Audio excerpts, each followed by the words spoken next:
Madame la présidente, monsieur le ministre, madame la présidente de la commission, monsieur le rapporteur, mes chers collègues, le Ségur de la santé a apporté des aides importantes de revalorisation, rattrapage pour 8 milliards pour les salaires et une aide de 19 milliards pour l'investissement.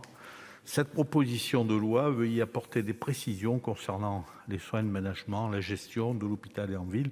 L'important, c'est de débattre, d'apporter effectivement des améliorations de ce texte. Le Sénat va le faire et je voudrais saluer le rapporteur qui a œuvré dans ce sens.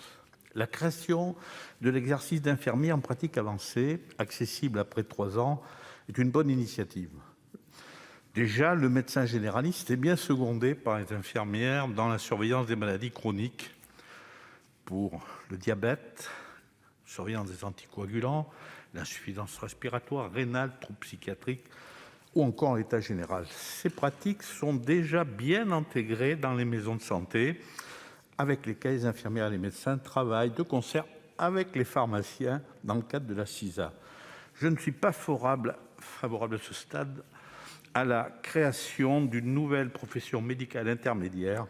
Il faut privilégier le dispositif de pratique avancée en incluant les infirmiers anesthésistes comme le propose mon collègue Alain Marc. En revanche, nous devons mieux travailler avec les pharmaciens qui contrôlent les ordonnances, conseillent les patients, sont des acteurs de premier plan et de prévention. Ils participent aux vaccinations, font des substitutions de médicaments, mais ne sont pas toujours, pour l'instant, autorisés à prescrire un médicament pour les cystites, ni même demander un examen d'urine. Commençons par améliorer l'existant plutôt que de créer une nouvelle profession. Le pharmacien est un maillon essentiel dans l'organisation des soins. Les officines sont ouvertes du lundi au samedi et j'en profite pour réagir aux propos un peu méprisants d'une élue du Bas-Rhin. Nous devons au contraire applaudir les pharmaciens pour leur dévouement et leur sérieux. En ce qui concerne l'évolution des compétences des sages-femmes, je ne vois pas médicalement d'obstacle à la prescription d'arrêt de travail au-delà des 15 jours. Je suis favorable à la prescription de dépistage des ITS du conjoint. L'article 3 propose de simplifier le recrutement des praticiens hospitaliers. En effet, il faut donner aux établissements la possibilité d'être plus réactifs en simplifiant les procédures qui sont trop lourdes et revaloriser encore les salaires.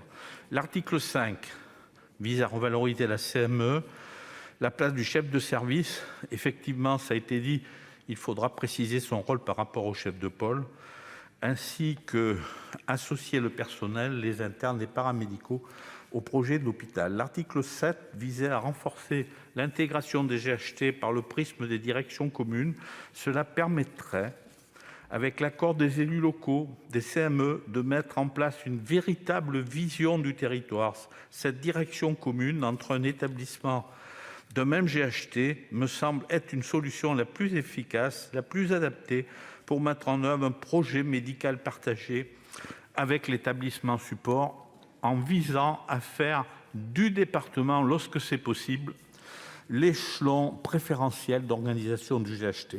Je soutiendrai l'amendement de mon collègue Franck Menonville visant à renforcer le rôle des élus locaux au sein des conseils de surveillance. L'article 7 concerne la création d'un service d'accès aux soins non programmés en améliorant la demande de soins en amont des urgences, en dirigeant les patients vers un professionnel de santé pour une consultation sans rendez-vous. Nous devons mettre en place ce dispositif sur l'ensemble du territoire et lorsqu'il n'y a pas de centre hospitalier, ce service devra reposer sur les MSP et une MSP de garde avec les CPTS. L'article 10 vise à lutter contre les abus de l'intérim médical. Il faut savoir que les établissements sont dépendants de ce recours pour assurer la continuité des soins, notamment dans certaines spécialités. Et c'est une amélioration de la revalorisation des gardes que les intérims baisseront.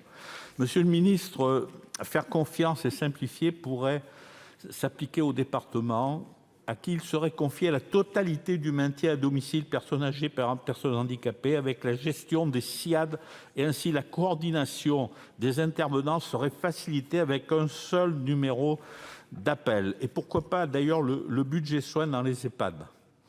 Le Ségur de la santé, je l'ai dit, a apporté des améliorations, mais le SIAD avait été oublié et nous espérons que le médico-social du handicap recevra également rapidement cette augmentation. Pour conclure, Monsieur le ministre, je rappellerai l'importance d'amplifier les formations de médecins, d'aides-soignantes et d'infirmières. Il y a un manque très important en ville, en établissement, des emplois non pourvus en EHPAD. Cette PPL, j'ai fini, avec les amendements du Sénat, apporteront une amélioration pragmatique dans le fonctionnement de l'hôpital. Nous y sommes favorables et nous espérons, Monsieur le ministre, qu'elles seront retenues dans les prochains budgets. Merci. Merci. La parole est